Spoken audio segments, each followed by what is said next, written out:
আলাইকুম, আমি হাওয়া রহমান। আমার ছোট বড় সবাই ভিডিও দেখেন। আজকে আমি আপনাদের সাথে একটা কথা নিয়ে আসছি।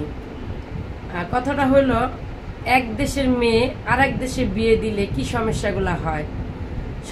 সবাই কিন্তু পছন্দ করে বিয়ে করে, বা বাবা মার ফ্যামিলির থেকে বিয়ে দেয়, পাত্র ভালো পেলেই বিয়ে দিয়ে দেয়। এক পর্যায়ে দেখা যেতেছে বাচ্চা হয়ে গেলে, বয়স হয়ে গেলে তখন বিপদে পড়ে, বা কেউ সুখী হয়, বা একটা জিনিস কাউকে দিতে ইচ্ছা করে। আমরা ভালো অবস্থায় আছি, আমার বোনকে কাউকে একটা জিনিস দিব, তখন কেন ওই মুহূর্তে ওই জিনিসটা না পাঠানো যায় না, অনেক দেরি হয়, অনেক লেট হয়, বা কাউকে দেখতে ইচ্ছা করে, ওই মুহূর্তে দেখা যায় না। কারণ এই দেশের তো ওই দেশে অনেক দূরের দেশ, গাড়ি দিয়ে যেতে হয়, লঞ্চ দিয়ে যেতে হয়, ট্রেন দিয়ে যেতে হয়, বিমান দিয়ে যেতে হয়, ট্রলার দিয়ে যেতে হয়, নৌকা দিয়ে যেতে হয়। তখন না আর ওই মেয়েটা না যেতে পারে না, মনটা খুব খারাপ থাকে।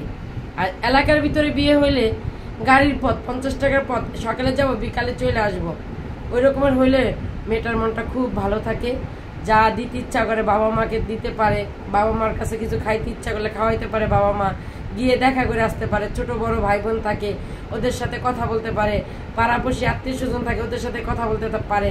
কিন্তু অনেক দূরের দেশে বিয়ে হলে না ওই মেয়েটা না আর এই আশাটা না পূর্ণ হয় না, তখন ওই মেয়েটার না মনটা খুব খারাপ থাকে।